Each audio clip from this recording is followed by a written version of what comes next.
Welcome to Viewpoints. I'm Heather Isvron, and with me today is Deputy Administrator Rich Serino, who also happens to be one of our first Executive Leaders Program graduates. Welcome, Rich. Good to be here. It's always great to come back here to Monterey. Well, there's so much going on at FEMA, and we rarely get a chance to talk to you this way. So what's going on in the entire landscape around the country? Oh, entire landscape around the country, not much. Nothing, not a big leading question or anything. No, I think one of the things that, over the last, few years, we've actually tried to incorporate what we call whole of community. And people have heard that and say, what does that really mean?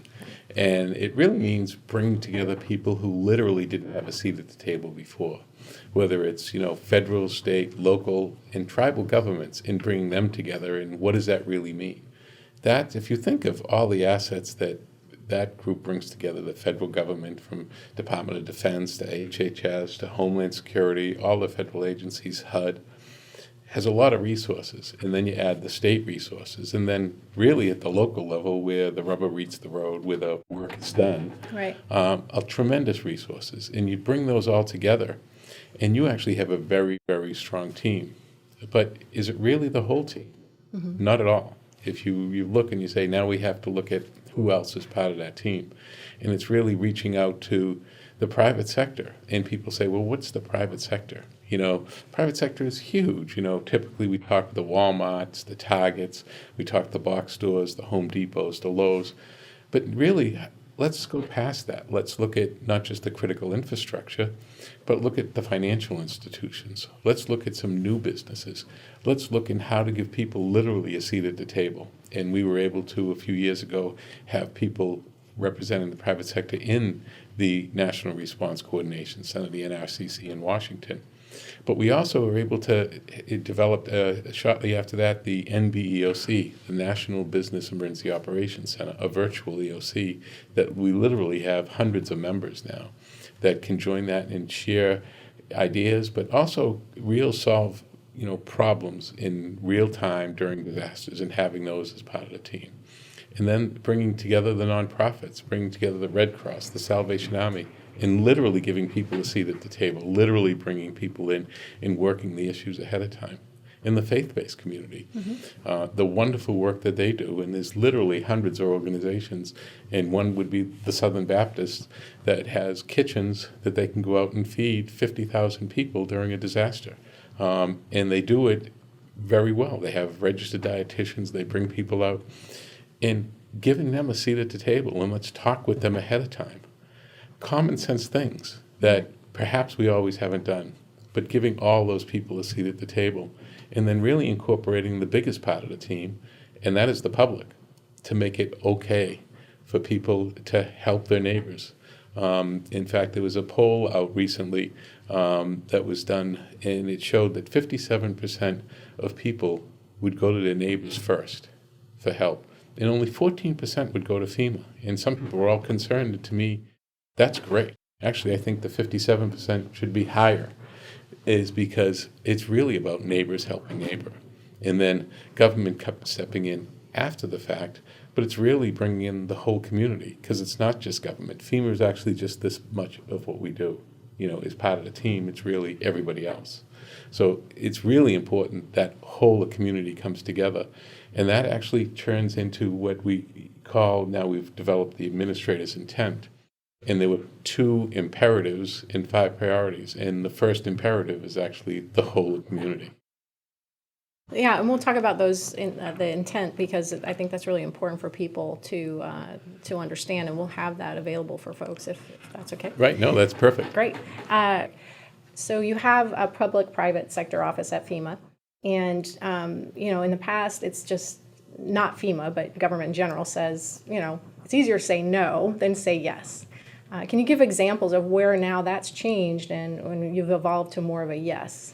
Well, I think one of the important things is our chief counsel is a person that says, how do we get to yes? In fact, we have many lawyers, And the only one that can really say no is the chief counsel. It's building that culture to find a way to get to yes. Not illegally, don't want to break any laws, Right. but there's usually a way to get to yes. And we have private sector for years. We didn't have anybody at the NRCC, and now we have somebody every 3 months that rotates through.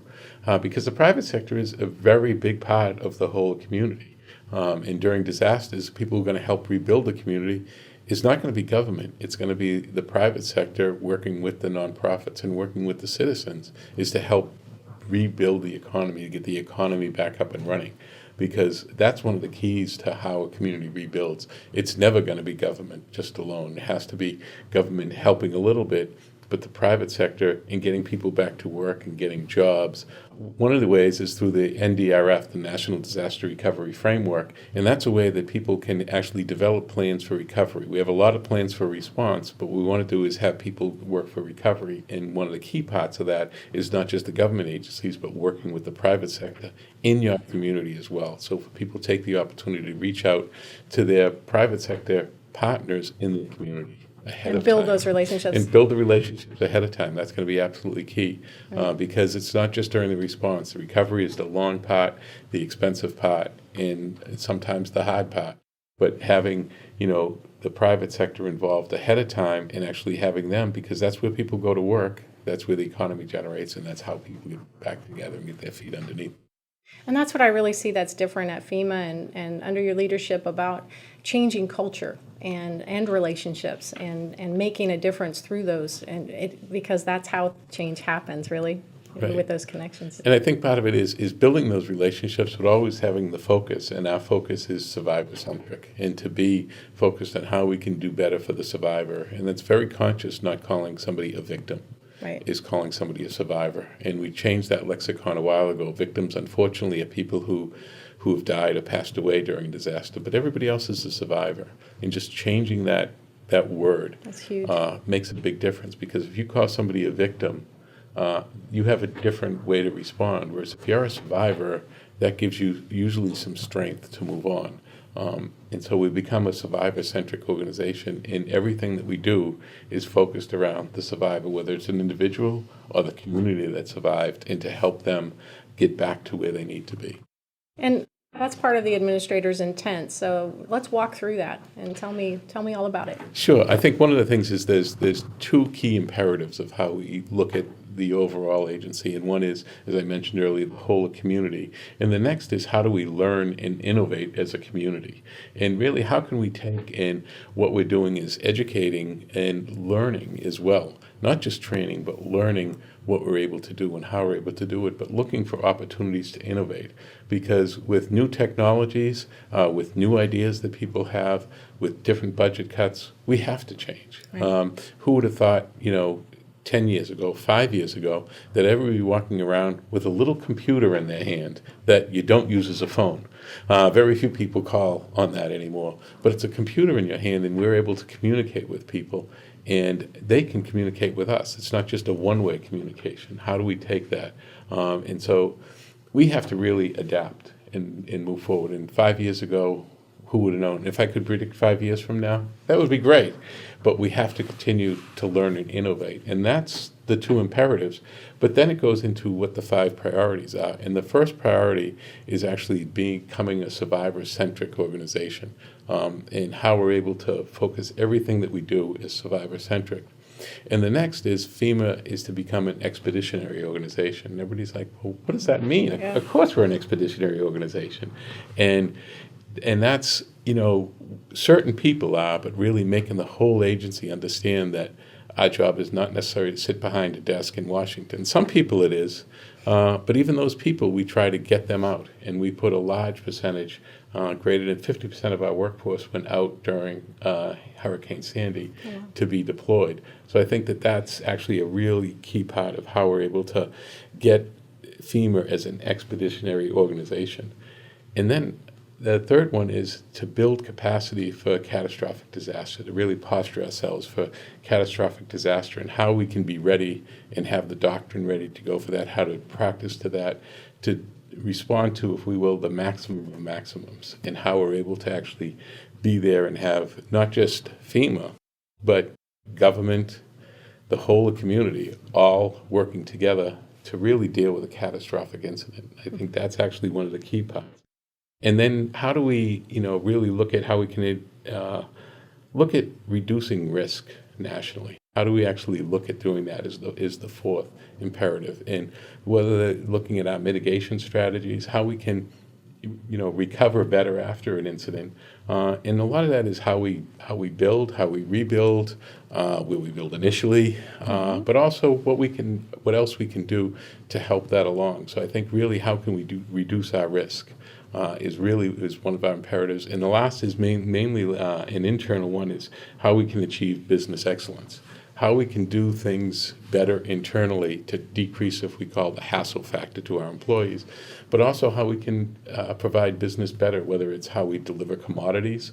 Can we reach out with some of our private sector partners that do it every day, dare I say better than we ever will? And how do we come, really business excellence? So I think that's one of the key parts, is how we're able to do that. So it's pretty simple. We haven't changed much, but it's having the two imperatives of whole of community and learn innovative community, and then the 5 priorities. So would you say the mission hasn't changed, but the way that it's being performed is more current, and it's just building and growing? And I think it's building and growing, and as we look at how we're going to prioritize things going forward, we look at the administrator's intent, and that's what we used as a guidepost, if you will, moving forward. And you almost have to kind of keep it simple so people can really You have to get keep it behind simple, especially for people like me. Well, you've been in this a while, so you've done a lot of, you've been a public safety official for 32 years? Now it's about 40, counting 4 years at FEMA. Goodness. Yeah, 36 in Boston, and now 4+ at FEMA. you're a true Bostonian. I am. Go Red Sox. All Red right. Sox just won the World Series, in case you didn't know. I had no idea. So tell me what you're looking forward to, in terms of what FEMA is doing that still excites you about emergency management. I mean, you've seen it. You've been all over the country. You've seen everything. Every day is truly exciting. And I think we're looking at new challenges. It's not a secret that, budgets are tough. But how can we do that more effectively? How can we continue to make education? How do we continue to make training? How do we continue to make learning is a priority? And that is a priority for us. For all of our folks with internal FEMA, but externally as well, because we have to look at how that's an important part of what we do, because we're going to be asking people to do some very difficult things and work in very trying times. It's what we do. But we have to give people the tools to do that. And one of the best ways to do that is through training and education. That critical thinking skill set can apply anywhere, anytime. Right, because I think one of the things that we realize that, decisions aren't going to be made, in the crucial moments in Washington. They're going to be made on the ground, and they're going to be made with people who were there. And over the last number of years, we've pushed a lot of the authority, a lot of the responsibilities down for us to the regional administrators, and then, because our job is to support the governors, support the citizens at the local level. Well, you're doing a great job, and we really appreciate your stewardship and your leadership there at FEMA. Well, thank you. It's really a team, and that's one of the key parts, is we need all the members of the team. I feel fortunate we have a great team of folks at FEMA, a great team of folks in the whole community, and it's all about the survivor. Great. Well, thank you so much for your time today. Okay, thank you.